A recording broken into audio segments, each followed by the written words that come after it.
Hey everybody, welcome to episode 72 of It's Just Bodybuilding. Dusty Hanshaw, myself, Big Ron Partler, we're in the house. And on today's show, we have Chad Nicholls, the diet doc, the trainer of Big Ramy, 2020 Mr. Olympia champion on It's Just Bodybuilding.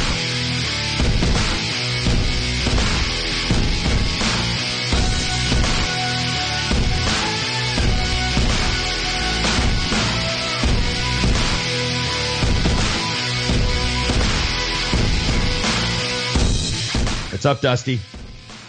I'm just excited for back-to-back nights here. Yeah, I know. We're doing the heavy media run. Well, and you happen to grab up the winningest person in all of bodybuilding, technically. Yeah, I want to talk to him about a lot more than just Ramy. Well, yeah, like you know what? How many did his wife win? 6, 8, 6? Yeah, it's not 6, I think. I mean. Yeah. I'm sure he's only going to give us about 3 or 4 hours, so we have to be quick with the questions. Yeah. I mean, minimum, though, you know. Okay. Well, do you want to bring him on? Absolutely. Let's crank. Well, welcome to the show, man. It's really good to see you again. It's been one of those years where I didn't realize I was going to miss all these people. And, you know, no Expos, no FIBO, no Arnold, no, like, you know, I didn't do anything this year. So, like, I miss seeing everybody, you know. Hey, Dusty, what's up, man? Not much, man. Just ecstatic to Ron and I figured you have like 5 or 6 hours to answer all of our questions. We'll be good to go. Dude, I'm a talker, so we can roll that. Yeah. First of all, thanks so much for giving us. Like, are we getting like the first interview? Like, have you done anything? I got 2 after this, but after we win, first one. Well, actually, it's whoever gets it to press first, right? Yeah. You know, Scott's got to stay up tonight and edit this, get it up before midnight, and then we can. Yeah, funny, over the weekend, I had a couple people come up to me and they're like, "So, you know, what does Ramy look like?" And I'm like, yeah, I think it's game over, dude. I think it's game over. And I was thinking back to like 03 or something, and you came up to me at the I don't know, somewhere. I'm gonna tell this story, so you go ahead. Yeah, and you're like, hey, bro, how's Ronnie looking? And I'm like, yeah, it's a done deal, dude. It's a done deal. Yeah, I remember that well. I walked up, I said, hey, what's the deal? This was before prejudging. And you said, it's 287 this morning. It's just over. Yeah. And then we took a photo. We both had the fanny packs and everything. It's a fanny pack, huh? I miss those days. You could carry shit around in there. No, it was, you know what? It was probably the best thing to travel with. That's why Joe Rogan's trying to bring it back, eh? It's weird anyway, because now you got your wallet and you got to set it out in the open. Fucking, you got to keep an eye on it the whole time because somebody's going to snatch it out from underneath the friggin' thing going through. That's true. Jeez. I know. So, man, how do you feel returning to, you know, the winner's circle like this? Obviously, it's freaking phenomenal. You know, I feel blessed because, you know, most people don't get the opportunity to work with those type of athletes. Like Ronnie, you know, comes around once in a lifetime, and then to have somebody like Ramy come around and somehow, you know, end up with him also. You know, I put a post up and was like, it's kind of like lightning struck twice. Like the feelings were different yet so similar. Both of these guys are unique human beings, not just athletes, but just people, you know, just amazing people. And then to get the opportunity to bring out the best of them on stage was amazing. And then the great thing about, you know, Ronnie was different because nobody was expecting Ronnie to win. And so we were able to kind of progress Ronnie into that point and surprise people. Ramy was different because everybody was like, oh, he's never going to do it. Even leading into the Olympia, you watch the predictions and everybody had him, you know, 5th or 6th place. And I'm sitting there like, and you know, they're like, are you going to say something? I'm like, no, why would I say something? Like, I love that. Like, that makes the whole story. Like, that's, you know, that's the part that drives you. And I think the part that was amazing was, you know, everybody's doubt. And then to bring it to the stage and not only, you know, just hit it a little bit and have everybody say, he's in pretty good shape, but to virtually have him basically in the best condition as anyone on stage. You know, who in your head? I mean, you know, you're one of the, you know, most well, smartest guys in bodybuilding, but you see the forest through the trees. Who was, in your mind, going to be the biggest threat? The whole time, well, I think Phil Heath brought kind of a uncertainty. So yeah, we didn't know what we were going to see from him. I the whole time felt like there was going to be a bit of an issue because I know what kind of surgery he went through, and I think in the end that's what held him up. It wasn't anything other than the fact that when you go through a surgery like that, first of all, part of that area is going to be numb. You're going to lose control of that area. But then most people aren't factoring in the training side of that. There's no way to train 100% with that injury. It's just impossible. And so when you look at Phil, really it wasn't that he was that bad. He just didn't have that density to the muscle that we're all used to. And I mean, eventually, age or injuries or those things just catch up with you. But going in, the unknown, because nobody had seen Phil, he hadn't posted pictures. My thinking is like he is potentially going to be the biggest threat. But then I also felt that Hadi was also a very, very, good competitor that had the potential to bring something unique. Mm-hmm. With the Phil thing, I think a lot of, like Dusty and I discussed this, we sort of felt like Phil wouldn't show up if he wasn't just ridiculous. Yeah, I was the same way. I was the same way. He wouldn't allow himself to show up. Right. I guess we weren't looking at it the way he was, after we look back on the press conference in hindsight, it's different than it sounded that night, Yeah, I mean, I think that and I don't care what anybody says, the sport just progresses. I don't care what, and so you think like, oh, he's only been away from the competitive stage for 2 years. That's a lifetime in bodybuilding. Like, especially at that level. That process, that mental focus, the feeling of what you're going through, like that's a lifetime. And being able to get back to that, you may think you're back to it, but in reality, you're just not quite there, so. But I think at the end, like, I don't care what he would have done, the injury that he sustained to the midsection, you could tell like he didn't really have control over the stomach. Everybody's like, oh, it's distended. No, he just doesn't have control over it now because of the surgeries and those types of things. I mean, if you look, back, it's kind of like the old time cesareans, like they cut him right down, and they separate that abdominal wall and stuff. He literally was just opened up twice. That wall would probably take at least a year to heal. There's so much scar tissue. It's just an impossible thing to overcome. And I mean, at the beginning, like, listen, like when I go into battle, like it's a war, right? It's a war. And then once I started kind of looking at all of the, scenarios, like, because originally I'm like, this is game over and we're going to take out Phil and all this shit, right? And then I start like looking at Phil, and then I realize what he has actually went through to get there. And you got to think it's a pretty fucking amazing thing what he accomplished, because he was in pretty good shape. Yeah. It just wasn't the Phil that we were used to. He obviously had some stomach issues and those types of things, but to go through what he went through twice and still show up pretty damn good is pretty amazing. Well, I think people forget you're comparing Phil to Phil. Exactly. That's the worst I'd like to be Phil on his worst day when he turned pro at 10 years, Yeah. So that's a forgetful thought, because I had a lot of people trashing too, and I'm like, yeah, it's horrible. He was in the top 5 at the Olympia after taking 2 years away from training. Right? It's a horrible thing to do. Yeah. Well, what do you think? I asked Clarita this question yesterday, and I wanted to ask you. What do you think it says about the bodybuilding industry, the way we handled this year as a family, as a community? I think it showed a lot, because I think the most that came out of it is, first of all, under whatever, I mean, if you look at all the things that the athletes had to go through, they found a way. Or at least most of them found a way. Mm-hmm. They found a way to train. They found a way to diet. They found a way to the stage. They found a way to qualify, going through COVID and being sick and all of these things, like training with masks on. Like, dude, I can't walk down the road without like being winded with a mask on. These guys are in there training every single day with a mask on.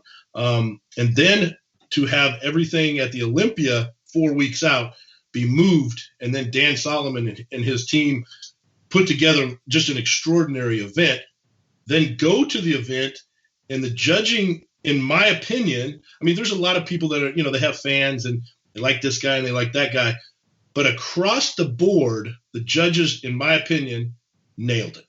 Like, I agree. Just nailed it. I don't think there's one place that you could be like, that's completely off. Like, there's an argument across the board. Some people are going to like certain looks and those types of things. But, I don't remember a time when you could look at every division and go, spot on. Yeah. Well, they weren't afraid to even. I mean, look how many divisions the winner was out. Yeah. Or I mean, hell, I think the bikini or one of them, the winner was in like 6th place from last year. I mean, that tells also that the judges aren't afraid. In Physique, the Arnold champion wasn't even in the top 5. He didn't deserve to be. Like, he was off. Like, he was a little bit off, and they pulled the trigger on it. Like all of it. But, I mean, like, they showed, like, listen, show up in shape, and the physique that is presented is going to be judged, and that's what they did. That's what everybody wants to see at the end of the day, the fans, the athletes, everybody, I know that women's physique call seems like it's controversial. I went back and took a real careful look, and I thought they just picked the better conditioned. I think so. Here's the problem with that one. That one's probably the only one that's a little bit back and forth, but Shaniqua is so good that she was literally judged against herself a little bit. Her conditioning was definitely way down from where it should be, which then leveled the playing field based off of her genetics. So now we got a little bit closer playing field, and the other girl just snuck in there. Shaniqua opened the door based off of her conditioning, and the other girl snuck in and took it. And I think it was, was it either way? I don't think anybody would have complained either way, but I think it was a good call. I like it when you can tell the judges aren't afraid to make a tough call. Yeah. Because that's, I mean, I say this all the time. Like, I really never got mad at judges because they're there sitting on their, sitting there for free, fucking 12-hour days, and they're trying to get it all right. And at that level, I thought they did a fantastic job. I agree. Of course, everyone, about half the questions are about Ramy, directly about Ramy. What were the keys to coming from what a lot of people thought was a disappointing look at the Arnold, which was still like crazy, how people are, they, top 3. They're like, oh, well, he just can't do it. So what switches did you flip for the Olympia? Well, I think part of the whole thing was we just started working together, a little over a year ago. So it was July of 19, right at the end of July of 19. And so we were just getting used to everything. And so the Arnold was the very first show. We went into that really with a lot of questions to be answered, right? And going into that, I looked at it and I knew that there were certain things that we were going to have to kind of be very careful with. I could tell based off of his diet, based off of everything that I'd seen in the past, that he was going to be very carb sensitive. But he's a 300-pound bodybuilder. So common sense tells me, like, I've dealt with a tremendous amount of 300-pound bodybuilders. Ronnie, Gunther, like Nasser, Dillon, like these guys are all monstrous guys. And the one thing that they had in common is they could handle a tremendous amount of food, tremendous amount of carbs. And so I went in with the kind of middle of the road approach with him. And even at the middle of the road approach, it was too much. And within one day, boom, he had blew up. And I knew we were in trouble at the Arnold. Like, I instantly knew. And so we went in and tried to clean it up the best that we possibly could. But what we did there is we learned a tremendous amount about his body, how it responded, things that, worked and what didn't work. And we would have had to go through that to end up here. And we were hoping, obviously, that we would be able to showcase the look earlier in the year. We were hoping at Australia, but we weren't able to pull that off. And then we were hoping at one of the qualifiers. And, of course, he gets COVID. Luckily, we end up with the friggin' invite, and we're able to show it. Going in, I was very confident. Like, I was very confident that I had the majority of the answers that I needed to at least present a really, really good Ramy. But I think that there was a lot of stuff. Like even at the beginning, there was things. So like his legs, like we needed a tremendous amount of separation through the legs. And we had a lot of things to fix there. Like previous teams had just really jacked that up. So we had, for a year, we went in, done a lot of scraping, took, the guys and just dug deep into those separations, broke that up. For an entire year, we worked on those legs. That was one of the main things. Abdominals. He had never trained abs. And so a lot of his shots, his abs would look very shallow. I told him, listen, I want 250 reps on abs every single day. That was at the beginning of a year. And you could tell the difference. Like he had dominant abs, very dominant, which again ties everything together. A lot of people are afraid to train abs. But again, you have to do it. Stretching, like one of the things, like he was having trouble activating muscles because when he would go into his front double or rear double, his elbows were constantly pointed forward. So we had to constantly stretch out those shoulders. And again, that's a slow process that we're still working on. But those are just a few things that we just, kind of just etched away at over the last year just to improve every day. What's Ramy's training like? Like we all seen videos and stuff, but you've trained everybody. Where do you you think he trains? So here's the thing. He trains heavy. And with a higher volume. And that's kind of where I wanted to see him. I told him, like, listen, I want you to train heavy. I said, I don't want you to train as heavy as Ramy, but I said, I want you training with heavy weight. And then once you get to a comfortable spot, so like a relatively heavy, movement, let's say 150-pound dumbbells on incline, I don't want you to keep trying to go beyond that. What I want you to keep doing is trying to add reps and sets for just higher volume. And so that's kind of what we did. We stayed in the high weight range, not the ridiculous range, but the high weight range. And once we got to a comfortable point, we just kept adding more sets, more reps, more sets, more reps. Now, when we came over to Dennis James's and changed things around a little bit, I was 100% convinced on, Dennis James. Like I'm very confident in what he could do. So I just basically said, listen, do your thing. The only thing that I ask of you is that every time he walks out of the gym, the tank is empty. I want a tremendous calorie burn from the gym, and I want to dig deep into the muscle. So you do your thing, but make sure that when he walks out of there, that fucking tank is empty. And so that's what you saw, because that's what Dennis James is great at, right? Like that's what he does. And he's the best at it. And so it was kind of funny because the only set that anybody ever saw was the last set, right? And so that's when everybody was like, "Oh fuck, they're panicking. They're in panic mode and like all of this stuff." And I'm like, "Dude, you're actually watching the last set." Right. He's dead right now, actually.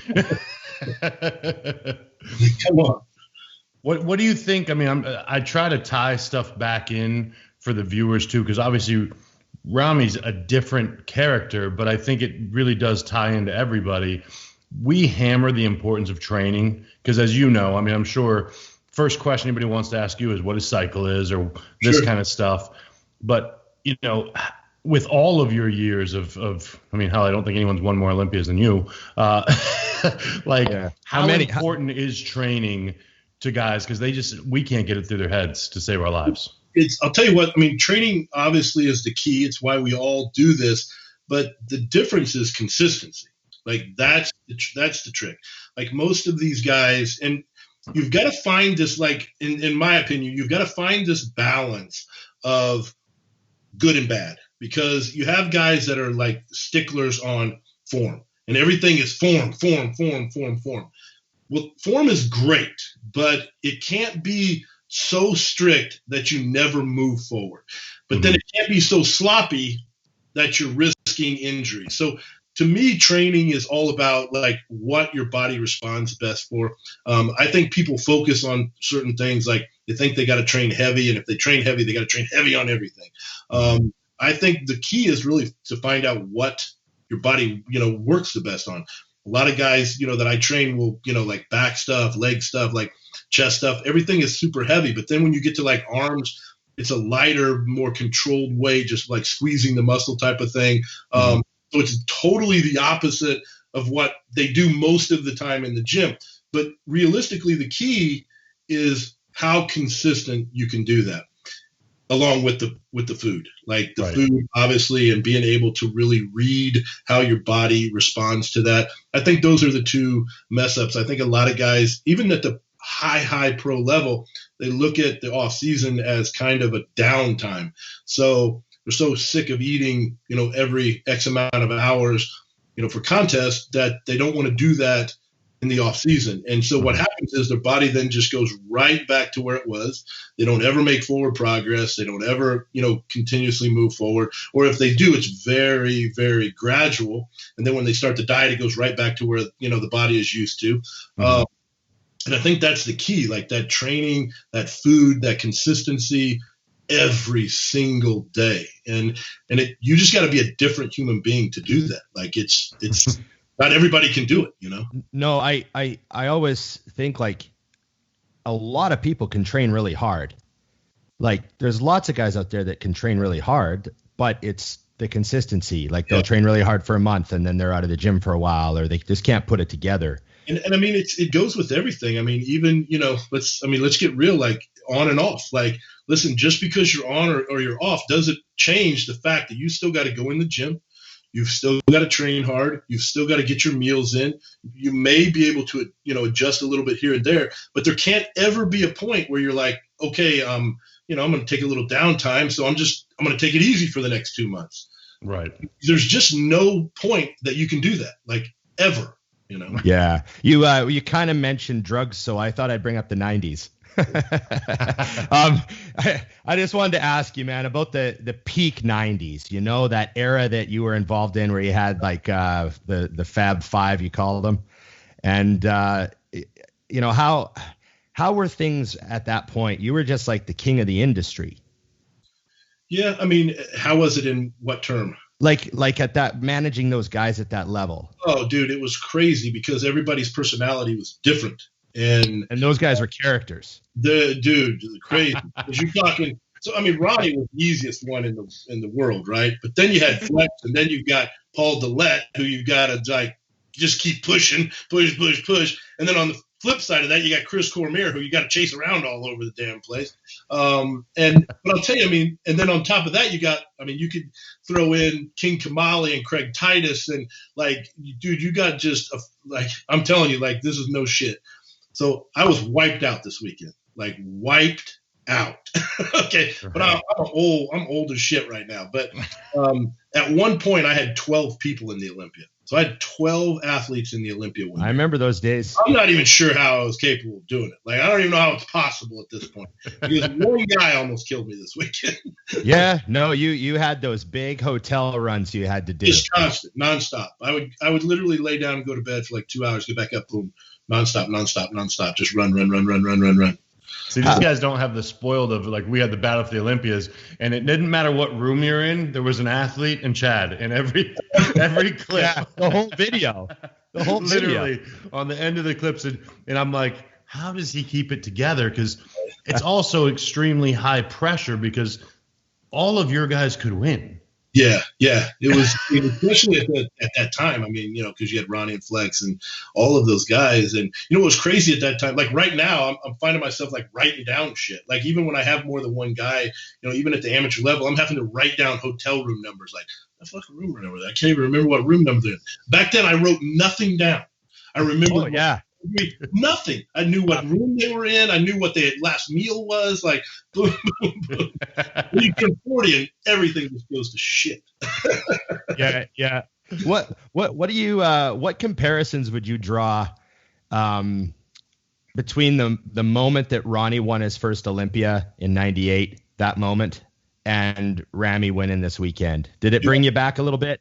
Yeah, it was really, I mean, again, like I talked about that a little bit, but I think it was so unique because, again, nobody expected Ronnie to win. Nobody. Nobody. I even remember talking to Flex leading into the show, and I'm, they're like, how's everybody doing? And I'm like, man, Ronnie looks really good. And he's like, yeah. What about Nosler? Like they would just skid right over because the whole battle was supposedly Nosler and Flex, right?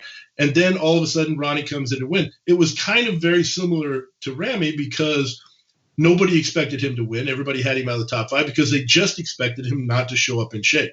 Mm-hmm. And so when he did, it was like, oh shit. Like, and so it was kind of similar yet a little bit different, but still like I said, lightning struck twice. It was so similar that, it brought back memories of both. And, I even went back and looked at some of the Ronnie stuff and was like, from the first year and like trying to like, just kind of rehash some of that. And it was like, there were so many similarities. I remember the first time I walked into the room and I looked at Ronnie and I was just like, oh shit, this is crazy because I had just left Flex's room and I thought Flex looked nuts. And then I walked into Ronnie's room. And I'm like, oh my God. And Kim called me literally as I was exiting the hotel. And she's like, where are you at? And I go, I just left Ronnie's room. And she's like, how does he look? And I go, nobody's going to beat him. No chance is anybody beating him this week. No chance. And so literally I had done the same thing with Ramy. I had just got there. I just looked at him. I walked out of the room and I was just walking out of the room and Kim calls. She's like, hey, what are you doing? I go, I just left Ramy's room. And he's like, how does he look? And I go, nobody's beating him. Little deja vu. She probably remembered that one. Oh shit. That's right. And she's like, "Oh my God, that's the same thing you said about Ronnie in '97." I go, "Well, let's hope that it comes true." Oh, how have things changed since the '90s? With, like I remember the pie filling days, and I remember, the '90s had, a little bit crazy with the diuretics, and I remember all that stuff. So how do you think things have evolved? I think the science of bodybuilding has obviously evolved, but I'll tell you what, we went, even with Ramy, I went back a little bit more old school with a lot of the stuff, with a lot of the things, the diet. We went very old school diet with very low carb, with higher, cardio. We kind of went to Ronnie was a guy that used more carbohydrates. So he was definitely a guy. The lowest he would ever probably go is 300, maybe occasionally a little lower, but usually it was in the 300 to 350 range, especially if you started adding in all the, Casey ketchup, masterpiece barbecue sauce. Exactly. So, but with Ramy, we went much lower than that. There was times we were under 150 carbs, and we ran it for a while. And I took him real deep into the diet. And basically, what I did was I manipulated the diet up until about 8 weeks out, and then I told him, I said, the next 6 weeks are going to be misery. I said, you're going to feel like you're going to die. I said, at some point, you're going to literally question what the fuck you're doing. I said, I can promise you. And so we took him deep into the diet. And that was the point where I could tell, like I talked to him and I could tell like he was just on the verge of like, not making it, right? Like he was getting ready to. That's what I called Dennis. And I'm like, we got to get him to your house now. Like we got to get him there now because he is literally on the verge that these next 2 weeks are critical. And I said, he's going to need somebody that's went through that. His team has no idea that he's around there. They have no idea what he's going through. They don't understand it. They're going to think he's starving. They're going to feed him. They're going to we got to get him out of that environment, getting into an environment that understands it. And so I told him, and then I called Ramy and I said, dude, we got to get you to Arizona. We got to do it now. And in 2 days he was there. And then we were cruising and we basically pushed him right to the breaking point.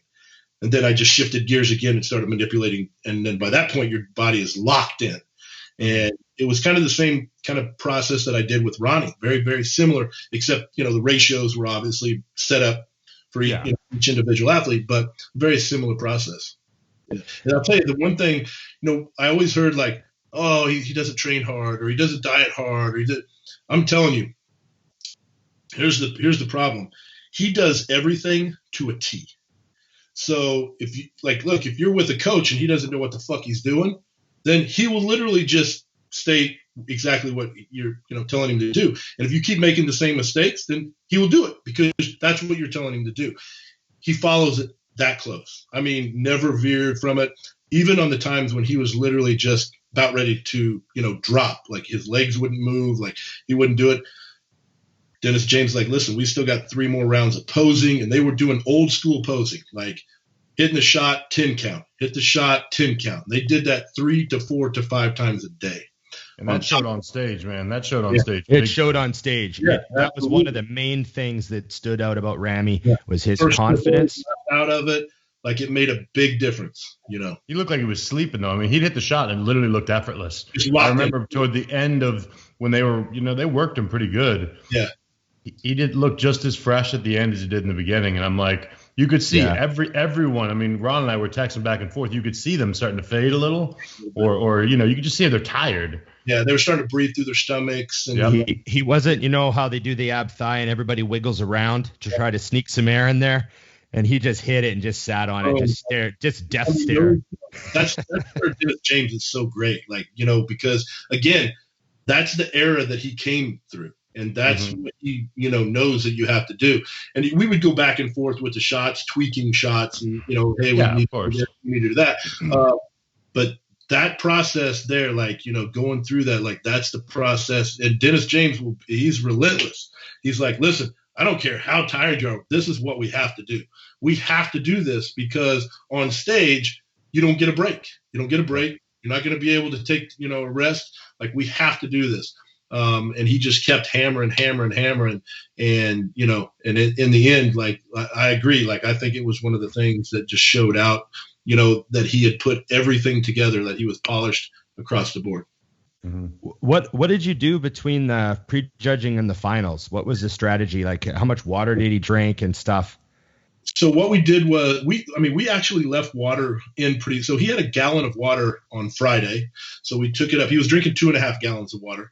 We kept 2.5 gallons of water in all the way through Thursday. And then on Friday, I kept a gallon in until about 4:00. And then I just kind of backed off a little bit just so the body would kind of cycle through. But his body runs much better on water. So I wanted to make sure that we were able to keep that locked in. And then between Friday and Saturday, basically the goal was to just maintain. If we improve just a little bit, that's good. So we kind of lowered the protein just a little bit, kept the carbs about the same. We did 3.5 meals. So it was about 3 normal meals and then a smaller meal. Kept the water probably in the half gallon to gallon range. It was just more or less sipping about 6 ounces with each meal and just kind of sipping throughout the whole thing. And to give you an idea of weight, he was 292 right before he walked on stage on Friday, and he was 289 right before he walked on stage Saturday. That's awesome. Right on. Yeah. So, those ones they'll start dropping. Your body gets moving. It's not weird to be down 10. Yeah, exactly. Show. Hey, what's going on, guys? Thanks for watching another podcast here at Think Big Bodybuilding Media, and thank you to our great sponsor, TrueNutrition.com, for making this all possible. TrueNutrition.com is owned by Dante Trudell, the creator of DC Training. He wanted to create a supplement company that offered high-quality, third-party tested supplements at a fair price. High-quality protein powders, just about every type you could think of, huge variety of flavors, plus health and performance supplements. Check them out, TrueNutrition.com. And hey, if you use our code ADVICES, you directly support our podcasting. Thanks, guys. Let's get back to the program.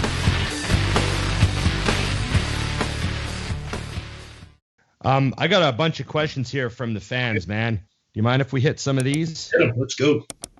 But you've been very generous with your time. So was there any worry that Ramy might spill over when you were loading him? None, because we didn't load him. So this is what we did. Again, that was a process that we went through at the Arnold. So I did load him at the Arnold. So I didn't ever like depleting super at the Arnold, but I did load relatively moderate at the Arnold.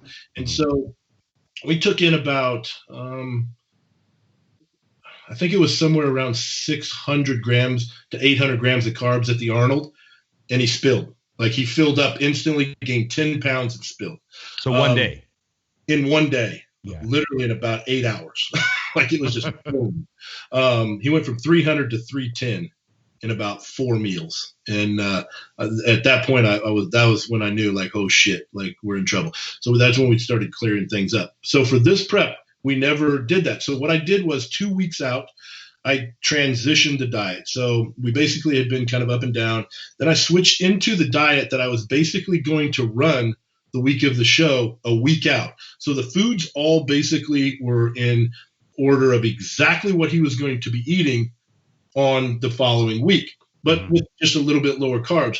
And then what I did was I just gradually increased those over about 3 days into the final week, never loaded. So he was probably in the 300 gram carb range, maybe 350 total throughout the day, but just spread out throughout the day. And we kept him very consistent all the way through. We never went up and down, same foods, same everything, straight through. So there would never be a shock to the system. We kept it so he was already balanced the week before. We kept him there the week of and just rolled it right through. Man, what are the goals with Ramy for the next show? Like, you want to improve the conditioning even more? So I think, the body obviously is only going to go so far. So and I think we pushed it conditioning wise about as far as we possibly could this one. I think we've got room obviously to improve in a couple areas. Muscle wise, lower lat, upper chest. I think we can dig out the hamstrings even more. I think we can separate the legs even more, especially up high, dig those out even up into the hips a little bit more. Just keep etching away, a little bit more, detail through the chest, shoulders. I'd like to see a little bit more size on the tricep, like just gradual, just progress. A little more size on the tris, Dusty. Do you think, though, this is something I've been wondering. I'm big on the mental side of bodybuilding. And I don't care who you are, and as good as Ramy is, even going into this show and knowing he was good, there's a difference between people telling you can win and knowing you can win. Right. I feel like, and I'm curious what your thoughts are, is almost like he can unveil something totally better next year because now he knows. Like, it's not a question anymore, because even for him, I'm sure the last couple of days, because you've done it, he's worked with the best, and everyone took their crack. No one nailed him. He always looks great because he's Ramy, but now he's like, well, fuck, we can do it. Yeah. And so do you now. So it's like, that's a scary combo if I'm competing and I'm a second place guy for next year. I'm like, oh shit, now he knows. Right. Yeah. And Chad knows. We have, the formula. We know exactly what it is. And I think that will play a lot into it because, he was really comfortable and confident coming in because at about 3 to 4 weeks out, he started seeing the conditioning that he had. And you could just tell, like, up until that point, like, he was like so miserable on the diet. And then even through that point, all of a sudden, like, he got to that conditioning point and you could start to see, even as tired as he was, like, he was sending me shots, he was smiling, like the facial expressions were changing. So you could start to see, like, he was building that more confident, that, everything. But I think still in the back of his head, he had been to certain points before, just like the Arnold. Like, we were in really good shape before the Arnold. Then we kind of screwed it up, and the outcome was the outcome. He had been there so many times, so that had to be a little bit in the back of his head, like, shit, like, what if?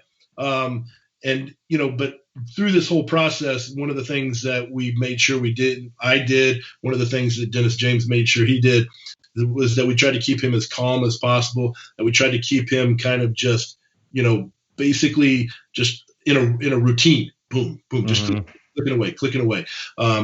And you could see as the days got closer and the conditioning got better that his confidence became, it was through the roof, even compared to where it was, for the Arnold, because originally we were in a good spot. And then, like, I'm always honest with my athletes, and he's like, what do you think? And I'm like, yeah, we're going to have some room to make up, and we're definitely not going to be where we need to be.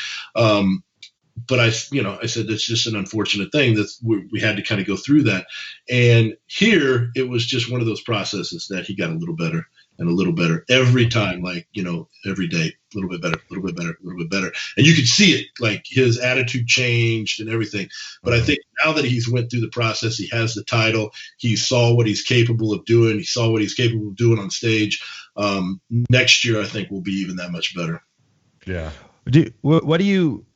How many Olympias do you have? 15? You got your wife? Nicholls was asking me that too, and I didn't even know. I'm like, hell, I don't even know.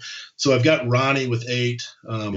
Ramy now with 1. I've got Kim with 4, Linda Murray with 2, Don Youngblood with 2, and I think Vince Taylor with 2, and Mary Yaki won the Fitness Olympia with 1.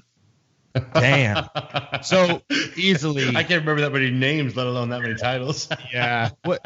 So what that says to me is obviously, you know what you're doing with the physique, but to win Sandows, you need to be able to mentally manage these people. And that's what I've heard underneath everything that you've said so far tonight has been about managing Ramy and seeing his smirk in his photos and seeing his face in the photos and hearing his voice on FaceTime and all that stuff. And Dennis saying if he's like, crawling around the house and, so what do you think that's what sets you apart? I think being able to manage that, but I think being able to just adapt, I think is the key, because I think too many coaches have one way of doing things. This is my opinion. They have one way of doing things and they try to adapt everybody to that. And I never went in thinking that way. Like I always went in thinking like, I have to adapt what I do to them. And so the way their body responds, if it responds to heavy training or, high reps or this or that, if it, same with the diet, are they a high carb guy? Are they a low carb guy? Are they high protein, moderate protein? How efficient is their body? Like the same with, the super subs, like, is it somebody that we got to push things a little bit on, or are they so efficient that they don't need it and it's better off less? You know what I mean? Like you have to be able to do that. And I've seen, so many guys, and this is, unfortunate, but like I'll end up with guys and they'll have trained with such and such, this guy, and then I'll end up with another guy who's trained with that guy and another guy who's trained with that guy. And they send me what they've been doing, and it's the same damn program over and over and over and over and over. And, they don't get it. And I'm not saying they're doing that maybe with the elite guys, but they're doing that, just recycling stuff. And that tells me that you literally aren't even trying to adapt to the athlete. Right. And every single athlete is different. I don't care, if it's a little bit or if it's a lot. Each one is a different makeup. They're going to respond different to different things. What worked for this guy is never going to work for this guy. It's the same. Like, I trained Kim and Linda. What worked for Kim wasn't going to work for Linda. They have two different physiques, two different metabolisms. They're, the way they trained was different. Kim trained very heavy. Linda trained very like higher rep stuff. It was totally different, like completely different, And I think that's the key right there, is being able to adapt to the person that is in front of you as a unique person and not trying to be like, oh, this is what I did for this guy and that's what I'm going to do for this guy. What about the winter is coming? Whose idea was that? That was his. That was all his. Like that was the greatest line ever. Oh, flawless. I'm a huge Game of Thrones fan, right? So when he said that at the press conference, I was just like, oh, yeah. He said, like we were sitting there, right, and I was like, oh shit, what's he gonna say? Because it was weird because Brandon had kind of laid it out there, and he's got the shades on and all this kind of stuff, and then Phil like just went after it, man. He went in. I don't give a fuck. Yeah, exactly. Like he's throwing it down. And so I'm like, okay, how is he going to handle this, right? And then he did that, and I'm like, dude, that was the greatest line of the weekend. Like that was you couldn't have planned that any better. And I asked him, like, where did you come up with that? And then he was explaining everything. But then the greatest part was we were backstage at the end, right? And me and Dennis is sitting there, and we're very, very confident. And then we're like, well, you don't think they're going to do something crazy, do you? Like this is done, right? And we're sitting there, and then all of a sudden, like the Game of Thrones music comes on, and I'm like, game over! Like, it's done. I was like, there's no way. Game of Thrones music right there. It's lights out. That's hysterical. Did Ramy happen to say like when he heard the music? No, I haven't even asked him because I want to know what he thought. He's standing on stage next to Phil or next to Brandon, and all of a sudden that starts. Then the crowd just Kim's like, I'm sitting there waiting, and she's kind of went through it before, and she's like, I'm thinking like he's a lock, but then you don't know, and then you're like kind of like, and she's like, the minute the Game of Thrones music, she's like, I just started bawling. I love the fact that we had I don't know whose camera it was, but they got the moment when you jumped up. That was on Instagram. Like someone was filming you when you heard the announcement. Oh, backstage, me and Dennis. Yeah, you and Dennis. Yeah, that was an awesome clip, man. Oh, I haven't seen that. I'll have to look for that. Oh yeah, you look pretty happy. You come off the ground, man. Woo! Yeah, we were pretty happy. I was gonna ask you when the last time you jumped that high was. Yeah, probably been a minute. So Dusty, did you have anything left? I got one more for Chad after. I mean, the main thing, like I said, is looking forward for this year. Is there anything that you took away? I mean, that you realize, like, hey, as good as we have it, I got one more piece of the puzzle that we can use, whether it's for the off season or whatever, to take it even further. Yeah, I mean, I think the key is basically like everything that we learned going into the last, week and stuff. Like, we nailed that last week, and those were the things that I was confident in that I knew, but we went through that process yet. We messed that process up at the Arnold. So, I felt like I had those answers, but again, you don't know until you literally go right down step by step, day by day through that process. And that's the part that I took away where, right now, I feel 100% confident that I have the formula down. I mean, there'll be some adjustments based off of how much muscle he may add or how he improves and those types of things. But at the end of the day, the formula is locked in stone. Like, I'm not second guessing anything. I know how the body responds to everything. So I know how it responds to the process that we took into the final 2 weeks. I know the process, as far as the, how it responded to the carbs, how it responded to the water, like all of those things I know. So, basically you fine tweak those based off of how he looks. But it's all right there. And that's probably the most important, piece of the puzzle, basically. Absolutely. I wanted to ask you, you had your wife obviously won the O, and then you started helping guys like Nasser, and then it snowballed, and then you got Ronnie, and then you had Flex. So, and then you stepped away for a little while. I did. And now this happens.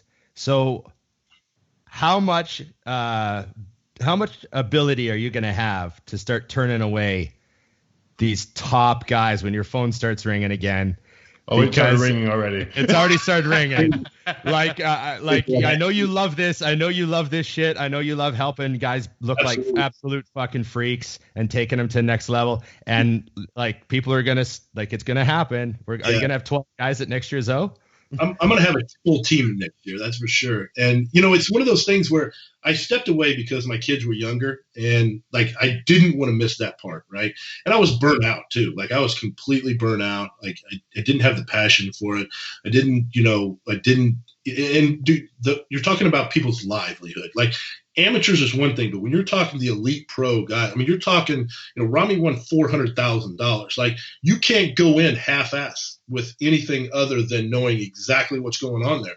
You can't be guessing at shit when you're handling somebody's livelihood and career. I felt like, a few years back, I didn't have the drive to do that. I was more concerned in my kids and I didn't want to miss that aspect of their life. Then now they're older and they're all involved in training. And, it's funny because, originally, my youngest one, he brought a picture of Ramy and he's like, how is this guy not Mr. Olympia? And I'm like, yeah, I know he should be Mr. Olympia, right? And he's like, you should train him. He should be Mr. Olympia. And I'm like, well, maybe I'll do that. Maybe I'll do that. And, so they are so involved now in the sport, right? And so now that is so much better because I can because my youngest one was with me this weekend, and so he got to be around all of it. For me, that's just amazing. To see the interaction that he gets to have with the athletes and everything that makes it all worth it to me. And I'm hungry now because people, kind of talked a little shit and they're talking this and talking that. And sometimes you're just like, okay, let's just kick things up a notch then. Let's push the boundaries a little bit. And, I think that's what we did. And we're going to continue to do that. And we're going to make some freaks. That's for sure. And I mean, I'm going to take a full team next year. I can guarantee you, I'm going to have a full team next year. That's the fun stuff though. I'm excited actually, Chad, to see, Because one thing that I've followed your career long enough to see the guys that no one knew before you, and then they became something. Because, I mean, don't get me wrong, a Ramy is obviously a hell of an onion to figure out. Exactly. But those who can take someone that's, I'm going to, a Ron or a me, and make them a pro is like, holy shit. Yeah. And that's impressive. That's the part I love is the guy, that unknown guy. That was one of the things I was doing is, kind of looking at some of these pros and looking at their genetics and looking at them being like, okay, now this kid could be really, really good, and that's the part that interests me the most, because that's basically taking somebody and taking their potential and maxing it out. Right. And that's the part that I love. I mean, that's the part that excites me about the sport, seeing just what you can create. Like even with Ramy, I wanted his conditioning to be good, but that was never going to be enough for me. I wanted him to push the boundaries a little bit and really kind of set a new standard and kind of go back to that 90s era conditioning and just really kind of, kick it up a notch. And that's what, that's everything that it drives me. And that's what I want to do. That's the fun shit, on my side of the sport. But I feel like that's where if you look at the lineup top to bottom, I feel like the sport is trying to head that way itself. It is. I started looking at guys, I'm like, these guys are getting hard again. Yeah. Because it's funny, I'm seeing pictures and people are even mocking it now online. You'll see, 4 or 5 guys in a call up and it says, I thought the 90s were harder. And it's like, not really. Like it's going back in that direction, I think that's such a positive for the sport. I mean, because I even on Saturday night, I looked at Hadi and I was like, this is great conditioning. Like this is the type of stuff that pushes the sport, because, if Hadi goes there, and another guy that I was super impressed with was Akeem Williams. I thought Akeem Williams looked fucking amazing, right? He came into his own. You're going to see that kid move up now. You're going to see him push the boundaries. And that forces a Brandon Curry to be like, okay, I'm going to have to take it to that next level now. If I want to compete next year, I'm going to have to take it to that next level. And that's the positive of the sport. That's what progresses everything. There's Hunter Labrada, the Ian kid, like these guys are, they're the new group that's pushing. And I think, over the next couple of years, we kind of went through a slump there where the conditioning was kind of lackluster. But I think if you look at the guys that are there now, they all have the potential to really push the envelope conditioning wise, I think. Yep. Agreed. What's your number one lesson from 2020? Never give up. That's my number one lesson, because I think that there were so many points, a lot of people don't even know Big Ramy's story. We had we flopped at the Arnold, which is what I'm concerned. If he didn't win, it was a flop. So then we decide we're going to head to Australia. They get ready to lock down Kuwait. He takes the last flight.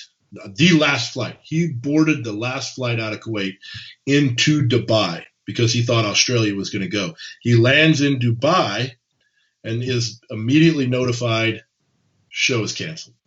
He now can't get back to Kuwait, which is where his family is. He is now in Dubai for the next 6 months. Well, March, April, May, June, July. Okay. So basically 5 months. He's stranded there. Okay. He has a couple places where he can train, but then they lock Dubai completely down. In April, on the 24th, he has to start Ramadan. So he starts Ramadan from April 24th to May 25th. So we can only get about 3 meals in because he can only eat at night. He then is like, what do? We basically took the time to basically detox and heal the body. We basically took 5 months just to kind of let the system kind of clean out, heal up any little nagging aches and pains and those types of things, trying to benefit the best that we possibly could. We then think like, okay, we'll hit one of these shows. We start looking at, everything. And originally I saw a show in November, right? It was like November 5th, which is still like, I don't know, it's like a month and a half from the Olympia. So I'm not thinking like, I'm guessing that surely this show is a qualifier. It's November 5th, right? So we don't think anything about it. That's kind of the direction we're headed. And then all of a sudden we're like, it's not a qualifier. They're going to cut the qualifiers off in October. So we're like, shit. Now we've literally got no time to get ready. So we're like, what do we do? And Ramy's like, do we just scrap it and go to the Arnold? And at this point, I've already been told that the Arnold isn't going to happen, like that it's not going to happen in March. So I'm like, I don't think that's a good idea. I can't tell you why. But I don't think that's a good idea. So I said, listen, I think we can make it. And so the European show, whatever, I said, we can make that show. I'm telling you. I said, I think I can get you 90%. We'll qualify at that show because it was a top 3. I'm like, we can make that show. He's literally progresses through fine. He's in great shape. He's probably 90%, easily good enough to qualify. And we're kind of like, is there going to be a visa issue? Maybe there's going to be a visa issue. So he lives in Egypt, but he has to go where they're at. They're not just kind of shut everything down. He has to go to Cairo, which is 3 hours away. Drives 3 hours to get a visa. He's there all day. Calls me back just excited to death. He's got the visa. I'm like, oh, thank God. So we're good to go. He said, yeah, tomorrow I get tested. I got to go through this little thing that, it's a travel thing. The government, tests you, blah, blah, blah. Calls me back the very next day in tears. He's tested positive for COVID. And I'm like, unbelievable. So it's like one thing after another thing after another. I'm like, you have got to be shitting me. Like, we have literally not had one thing go our way this whole damn year. Like, oh, Jim. And I'm like, man, you're not going to believe this. I said, he's got COVID. And he's like, does he? I go, so I send him because I have the results, right? I have the COVID results. I send him to him. I'm like, yeah. I said, because it's a government test. I said, there's no way around it. I go, the government tested him. So he is now on a government list. He can't leave. Yeah. He can't leave. So he's like, and I'm like, man, we've busted our ass all year. We've tried to do every possible thing right, and not one thing went right. And so luckily, I'm like, is there a chance that this kid could get an invite, and Jim's, and Tyler thought it over and said, like, man, if anybody deserves it, we feel like he definitely deserves it. Like, he tried to go to Australia and got stranded. He was away from his family for 6 months. He then tries to qualify here. Ends up with COVID. So, he ends up luckily with the invite, and then luckily, we're able to put everything together and show what he's capable of doing. So I think that if anything, it taught me never give up, because, hopefully there's light at the end of the tunnel.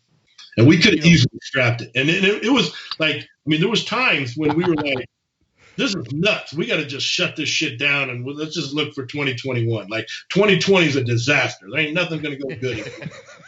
You got to forget.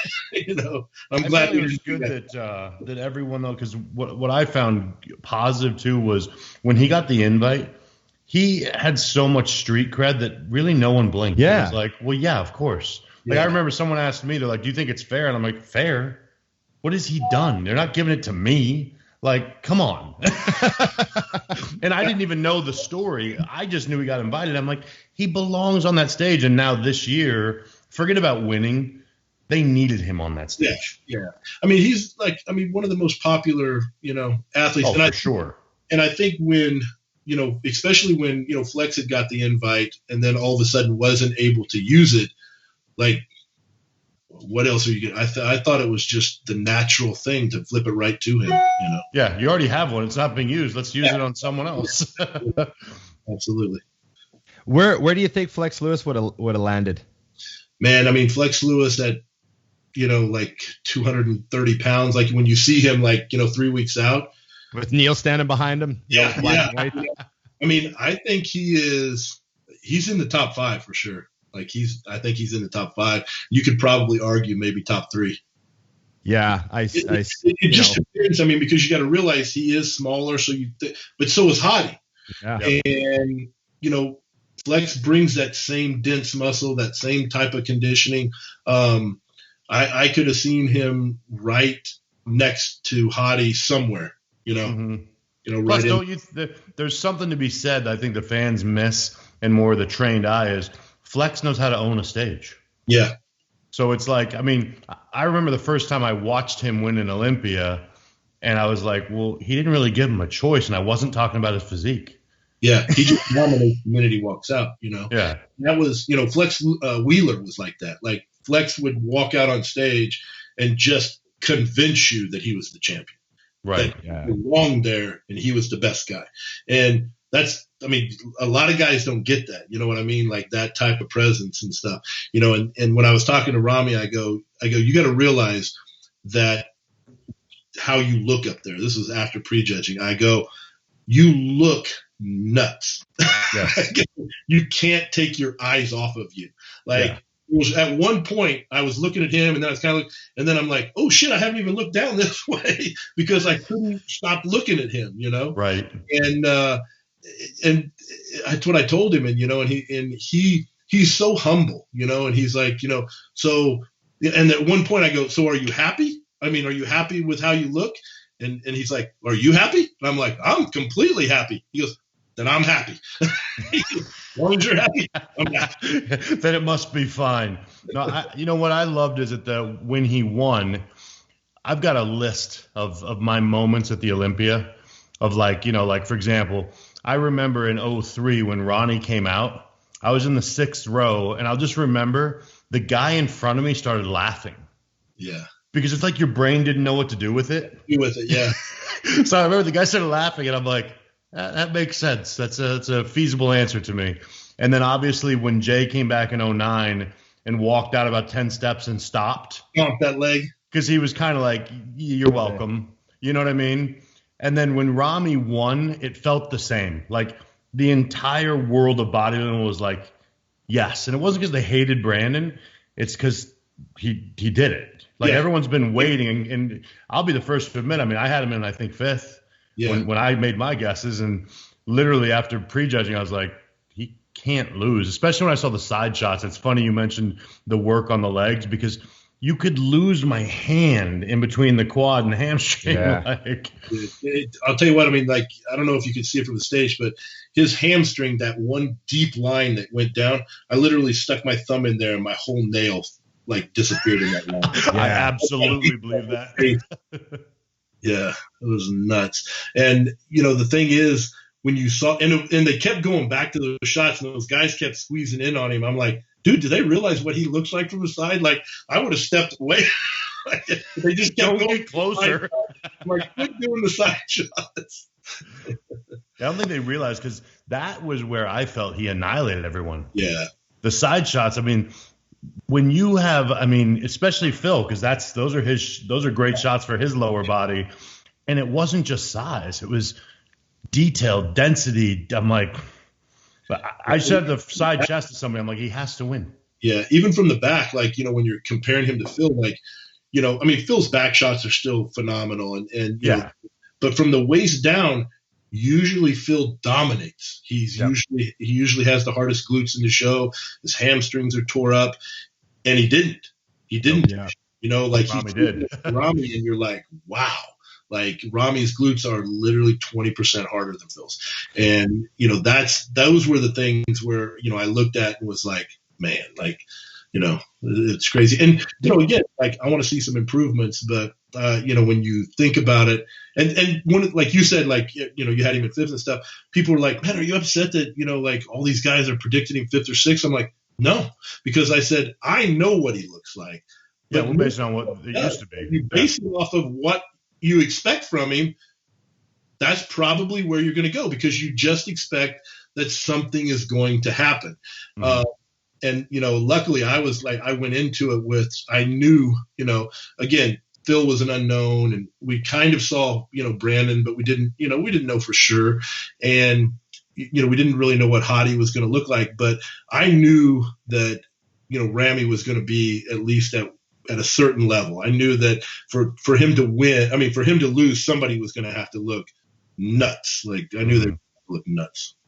Let's get, one final prediction from you. Uh-oh. Is our next Mr. Olympia on stage yet? After Ramy, you mean? Yeah. How long is Ramy going to be champion? He's going to reign for a while. I think he's going to have it I think he's going to dominate it for a while. Next one on stage. I don't think so.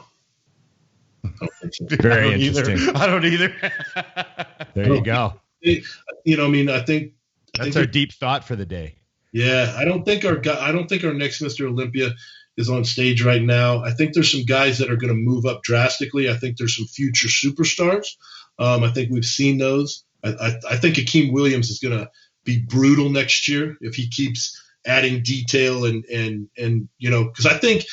because if you would have done a call out with Akeem Williams, with Brandon Curry and Phil Heath, that'd have been a tough one to call. Yep. Because if you went shot for shot and those were the only three guys on stage and you weren't mixing other guys in there, just those three, I can tell you Akeem works those guys hard. He wins some shots. Yeah. He works them hard in a bunch of shots. So if he continues to move forward, we're going to see that guy move up. But I think that, there's a few guys that are out there, and it depends on what they decide to do and stuff. But I think the next superstar is probably not on the pro stage yet. Not yet. Yeah. Amazing. Thanks so much, Chad. You gave us almost an hour 20. That was I'm in your situation right now with everybody wanting a piece of you. That really means a lot. Well, I appreciate it, man. And we talk about hardcore bodybuilding all the time, and I've told a lot of stories about how you're the guy that got me to 333. Exactly. Food, baby. If there's one thing that anybody says about me, it's funny. Like most of my guys, there's two reasons why they end up leaving. They run out of money or they can't eat the food. That's it. Right. That's it. They come on. Part of the money. I can eat all day. Part of the money. Yeah, they run out of money and can't eat the food. All day. Trust me, food will not be a problem. 2 weeks later, there's no way I can eat all this food. I never ever got pushed with food like that. Yeah. It was an awesome experience, and it really gave me a great deal of insight into what you went through with all of those guys that you worked with, that huge list of guys and girls, and congrats on all your success. I would tell you guys, I got two boys that train a lot, right? And so there's a lot of different mayhem. Raising my youngest one's, he's going to be a football player, but he's a freak in the gym. Oh, I watch everything. I said, you got to make it to the NFL because I said, Dad's got 4 or 5 years left. You got to take care of him. Pay some bills. And but I'll go through a lot of different things, showing them okay, here's this. I'll show him Ronnie's training videos and stuff. And just the other day, I was showing him Dusty's bent over row stuff, and I'm like watch this, because I like to show him the activation of the muscle. Right. He's got a lot of video stuff where he does that, and you can see the muscle activating and stuff. And so we're, kind of looking at stuff, and I had just showed him, and so he was asking me who I was going to be on with, and I was telling him and stuff. So, that's and awesome. Then you're tricky because for the last 2 months now, I've been this close to getting the bike out and doing stupid shit on it. Right. And I'm no, I'm not going to do it. I'm not going to. Yeah, that's another thing. Chad and I are both old BMX guys. You were kind of a pro racer, actually, weren't you? Yeah, I was expert, but expert racer. Because you were more freestyle. I was just race. I was more BMX. I could do some tabletop shit and some crap like that, but I was more just all in racing, where you were more freestyle and crazy shit. Yeah. I was riding pink bikes back in the 80s, and you were riding dirt, not tires. Yeah, I was a loop tail and a quad, and I wish I had all of those, and I was such an idiot, because back then, you just got rid of that shit trying to make money, and you would take whatever whatever they would give you, I would just sell, and to utilize stuff. And I probably went through probably 40 of those loop tails throughout the whole thing, and those frames are all worth about $2,000 a piece right now. And I'm thinking, why did I not stick those in the attic for a while. Yeah, the COVID vintage BMX build off market exploded in our faces, and you would have cashed in well if you would have kept I up. would have freaking rocked it, dude. We've been a couple times because like my son, he doesn't, I tried to get him in early, right? Like that was the direction I wanted him to go, right? So I bought him like bikes, and so they've got like a Tony Hawk and some stuff. So the other day I was like looking at that, it's hanging in the garage, and I'm like, I could probably ride backwards on the handlebars and do some things. And my youngest was like, dude, don't even think about it. You'll fall off there and break your fucking hip or something. I'm like, yeah, you're probably right. Yeah. Well, don't think I just hopped on the bike. I got a trainer at the gym helping me get a bit of my footwork back. I didn't just get on recklessly. Yeah. I mean, it would be fun. Like motocross was more my thing, and I definitely know I ain't getting on a motocross bike. Oh no. I was an idiot on a motorcycle, so yeah, I know better to get on one of those. Yeah. Well, Dusty and I are rabidly looking forward to getting on a plane, flying to the Olympia next year, walking through a packed expo, handshaking everybody, maybe getting anyone willing. Maybe Ramy will give me a kiss on the forehead, maybe. It'll be fun next year. I have a feeling. So I look forward to seeing you with your Bluetooth in, your fanny pack, doing a hotel rounds. Fanny pack out next year. Yeah, you're gonna need it. I told Kim, I got a brand new like Louis Vuitton I never wore. I may have to break it out. Chad, you're gonna need the fanny pack for the plasma expanders. Exactly. All the goodies. The real secrets. Yeah. Okay, thanks, man.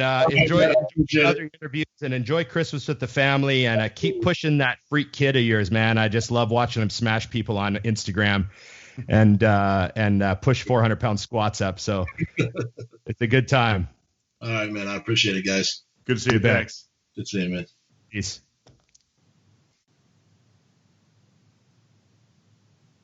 Boom, you can just click it off. There we go. We going? We're good, man. Appreciate it, bro. I appreciate it, guys. See ya.